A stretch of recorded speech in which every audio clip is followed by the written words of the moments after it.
Hey, this is Dave DeCamp from antiwar.com. This is anti-war news for Friday, January 10th, 2025.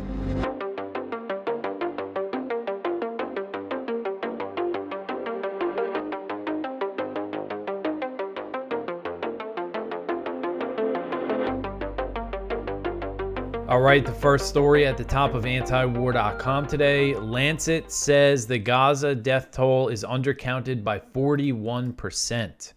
So a new study published in the British medical journal, The Lancet, found that the health ministry in the Gaza Strip has significantly undercounted the number of Palestinians killed by Israel's genocidal war. The study reviewed the period between October 7th, 2023 and June 30th, 2024, and found that there were 64,260 traumatic injury deaths in that time frame. At the end of June 2024, Gaza's health ministry said that there were 37,877 dead, so it's an undercount of about 41%, which is very big. As of October 2024, the study said the number of Palestinians killed by Israeli military action likely exceeds 70,000. So basically, they're saying today the true death toll, and this is, what they're calling traumatic injury deaths, which means violent deaths. So people killed by military action, bombing, or shooting. That's over 70,000. That does not include indirect deaths caused by the Israeli siege, the destruction of the medical infrastructure, the cold temperatures. Now we see infants dying because of that, and all these other factors that are contributing to deaths in Gaza. This is just violent deaths. So explaining the methodology, the study said that it used capture-recapture methods to estimate total deaths from traumatic injury in the Gaza Strip from October 7th, 2023 to June 30th, 2024. By combining three data lists, official hospital lists, health ministry survey, and social media obituaries, we provide an estimate of mortality that accounts for underreporting. The study only accounts for deaths caused by violence, as I just mentioned, and not the indirect deaths. So the figures coming from Gaza's health ministry have been under huge scrutiny from Israel supporters in the West. In the early days of the genocidal war, President Biden cast doubt on the accuracy of these numbers, but a few weeks later, a high-level U.S. State Department official acknowledged that the real number of dead was likely higher than what the health ministry was reporting. And again, as we know, whenever we go over the updates, the daily updates in the death toll, I always mention it does not include the people trapped under the rubble, the bodies trapped under the rubble. There's also cases of these Israeli soldiers killing people and then burying them right away. And there's also these areas now that have been under a total Israeli siege in the north, where there's bodies, they say, strewn in the streets that rescuers haven't been able to get. So the number of indirect deaths caused by the Israeli siege is unclear. We don't have a real figure on that now, but it is likely significantly higher than the violent deaths. That's how wars work. And when we talk about these numbers, the indirect deaths, like the calculations that they use to get them, they account for deaths to come. Not, especially when you talk about Gaza, you think about, having the medical infrastructure completely destroyed like it is. Even if the war ended tomorrow, there would still be a lot of excess deaths because the place is completely destroyed, infrastructure completely shattered. So if you remember, back in July 2024, The Lancet published a letter from medical experts. They estimated they gave a rough calculation of what the indirect deaths might look like, and they came up with a number of 186,000. And what they did to get that number, they multiplied the violent deaths that were known at the time, and this is based on the health ministry's figures of about 37,000, and they multiplied that by 4. And that was a conservative estimate, very conservative estimate of indirect deaths. So they're saying that it's probably over 70,000 violent deaths now. You multiply that times 4. Again, this is conservative estimate, indirect deaths. That and it, you account for indirect deaths that are still going to happen. So that gets to 280,000, 70,000 times 4, 280,000. I mean, that's just a huge number. And, you see what Gaza looks like. It's not any surprise that these numbers are in undercount.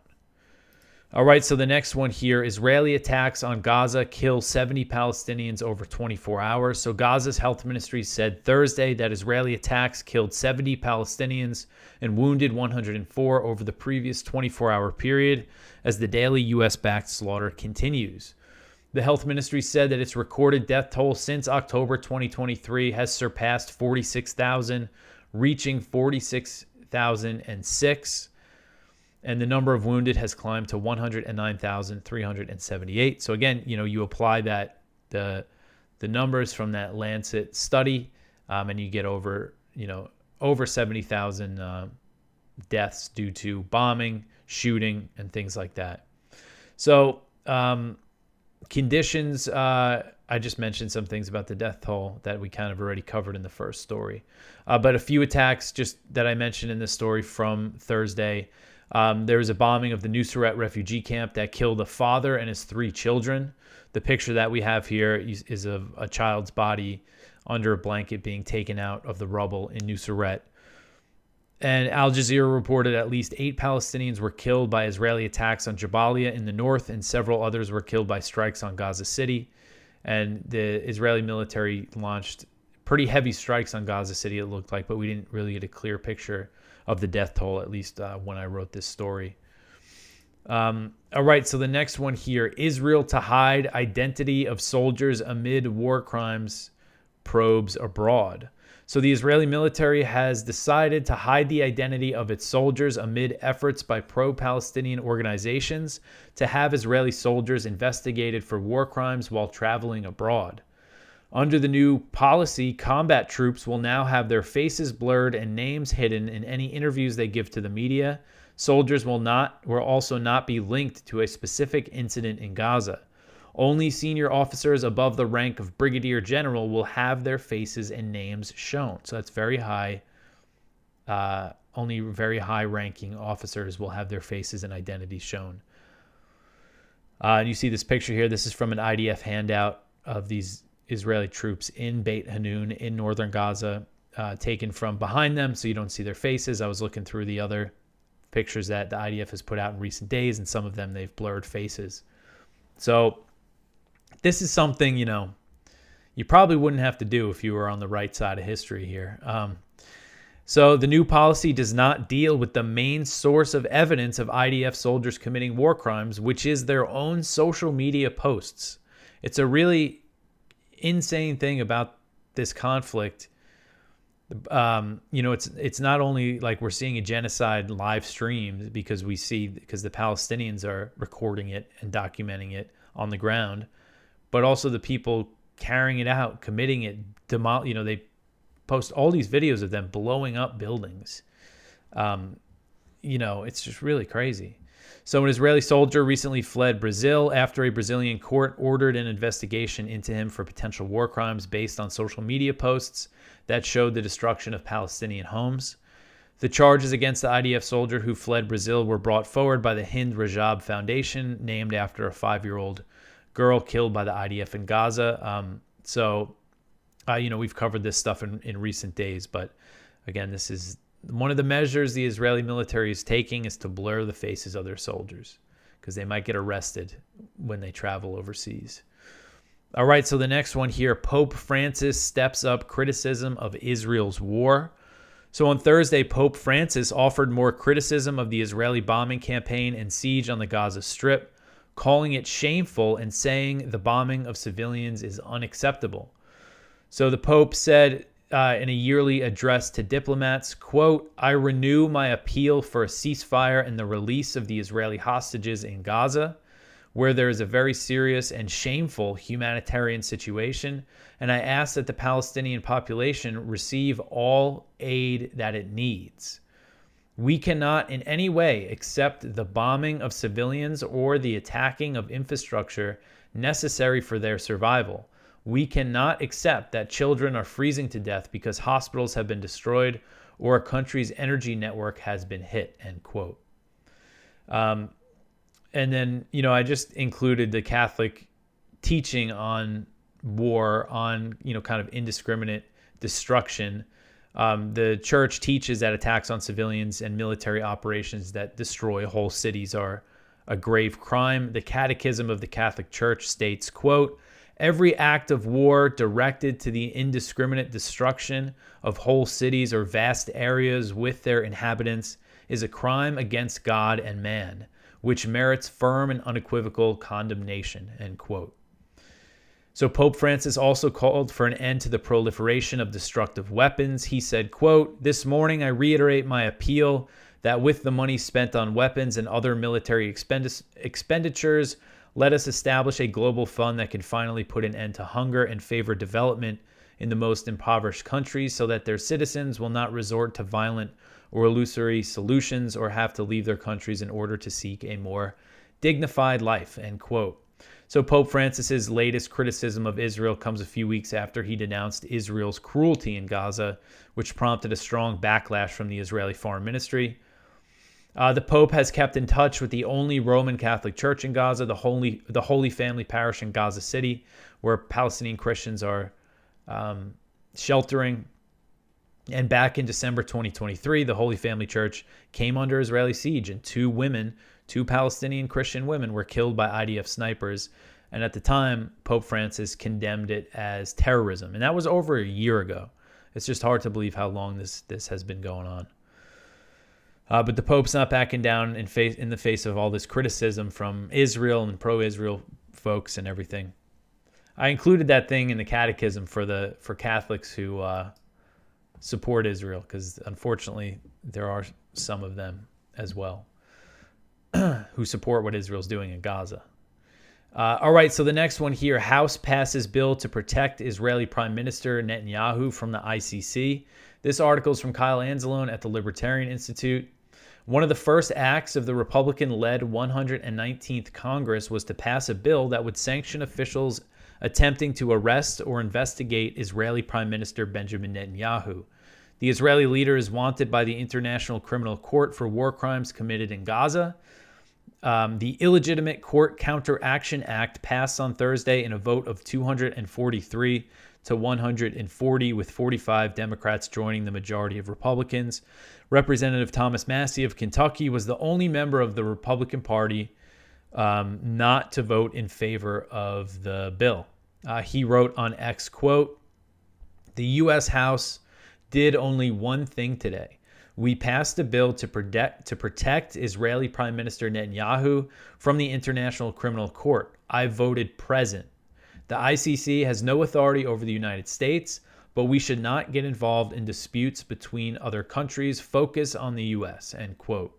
So this legislation was co-sponsored by Representative Chip Roy, Republican from Texas, and Florida Republican Brian Mast, who is a veteran of the Israeli Defense Forces. He is the one who showed up in an IDF uniform, showed up to Capitol Hill with an IDF uniform on. Really, you just imagine someone doing that for any other foreign country's military, showing up in their military uniform. So if signed into law, this has to go through the Senate. But if it makes it through the Senate and becomes law, the bill would impose sanctions on the ICC over any effort to investigate, arrest, detain, or prosecute any protected person of the United States and its allies. The sanctions include prohibiting U.S. property transactions and blocking and revoking visas. So the ICC, they issued warrants for Netanyahu and former Defense Minister Yoav Gallant. And they also issued a warrant for Mohammed Daif, who they believe is still alive, the leader of Hamas's military wing.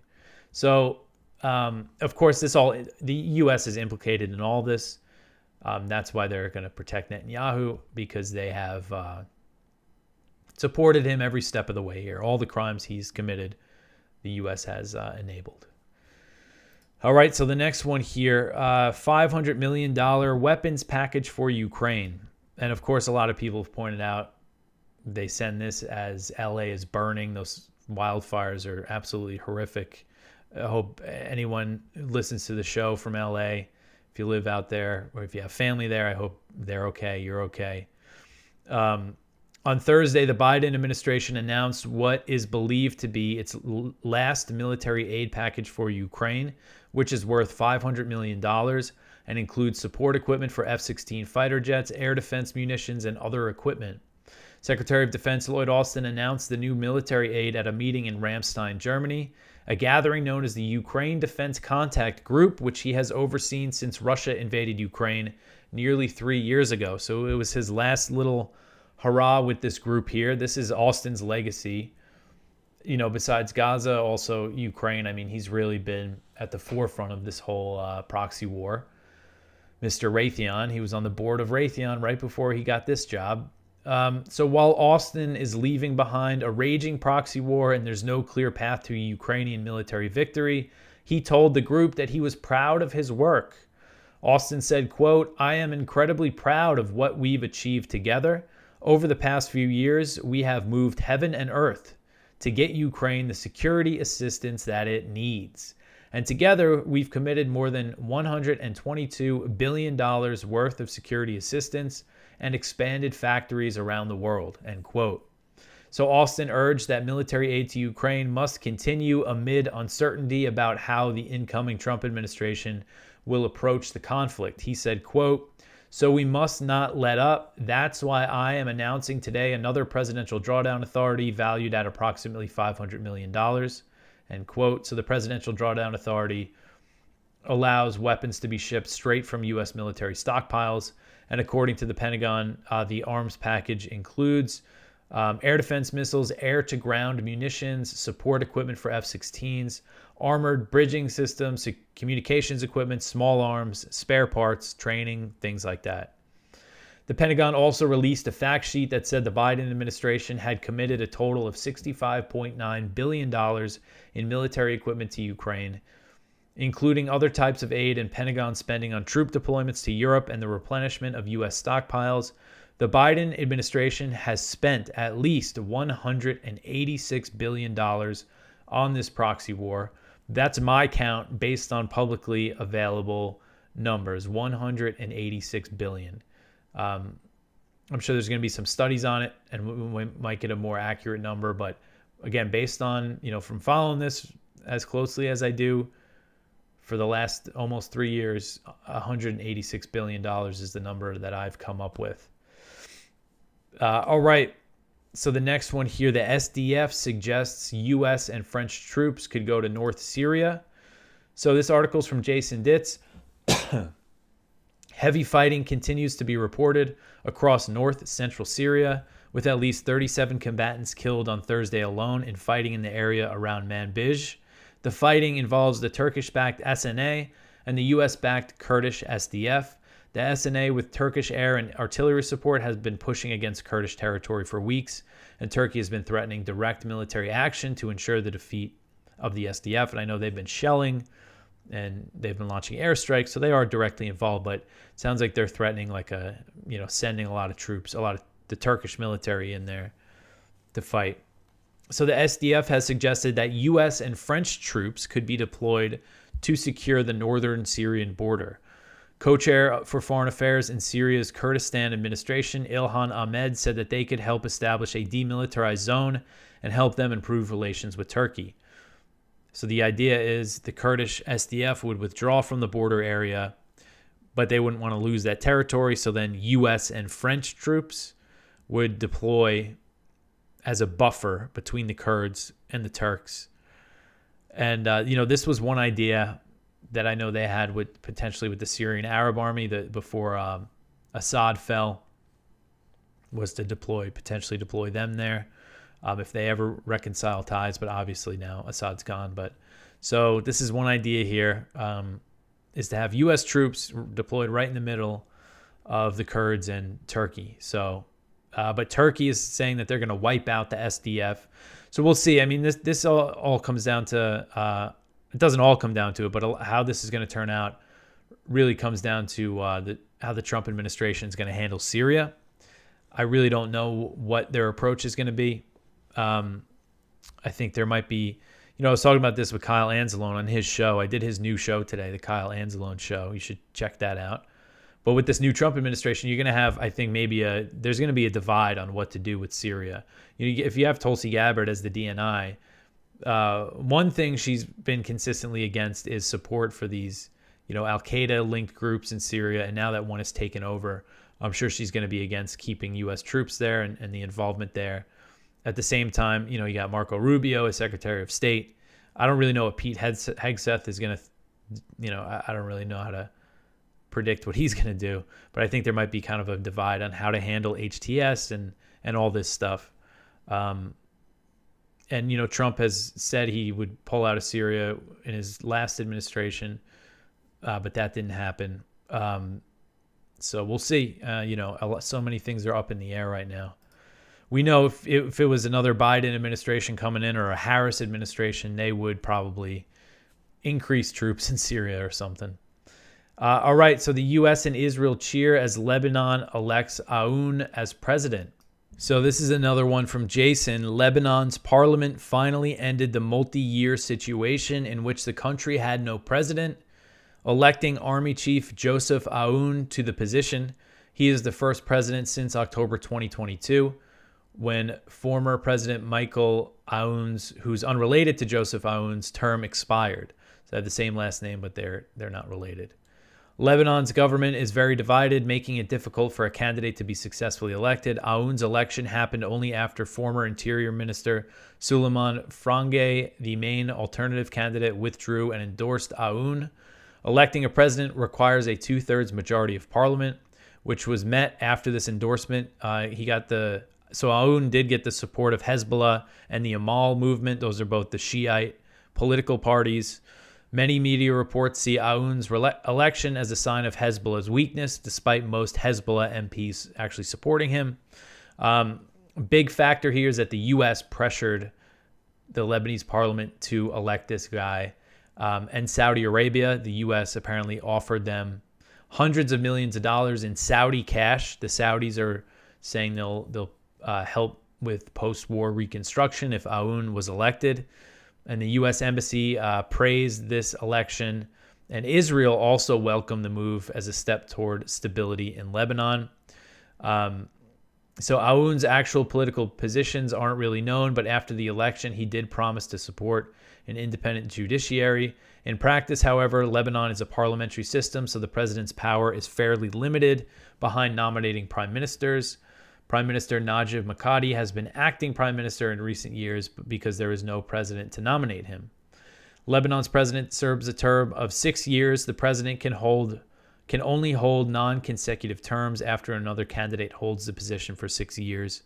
By convention, Lebanon appoints a Maronite Christian to the presidency, although this is not a strict constitutional requirement, but that's how it's been. It's been a Christian president. The sectarian power-sharing convention gives Maronites the presidency, Sunnis the premiership, and Shiites the speaker of the parliament. So Lebanon's constitution was amended in 1998 to allow military commanders to serve as president.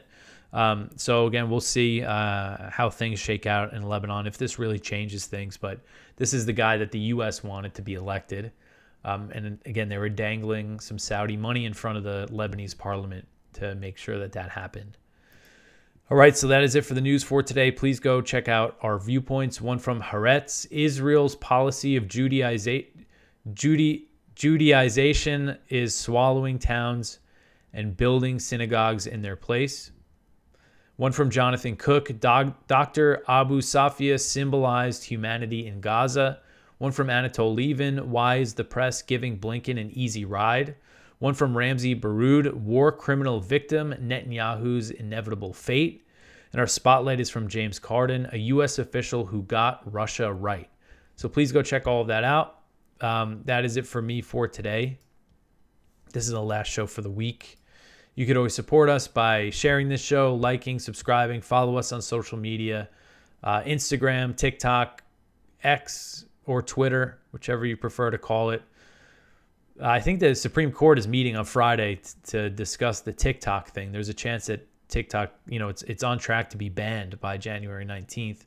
if ByteDance doesn't divest. I have a feeling that Supreme Court is going to block it. It would be crazy if the federal government is able to just completely remove such a big platform from, the app stores and everything. So we'll see what the Supreme Court does with that. But anyway, I will be back in a few days. Hope everyone has a good weekend. Thanks for listening.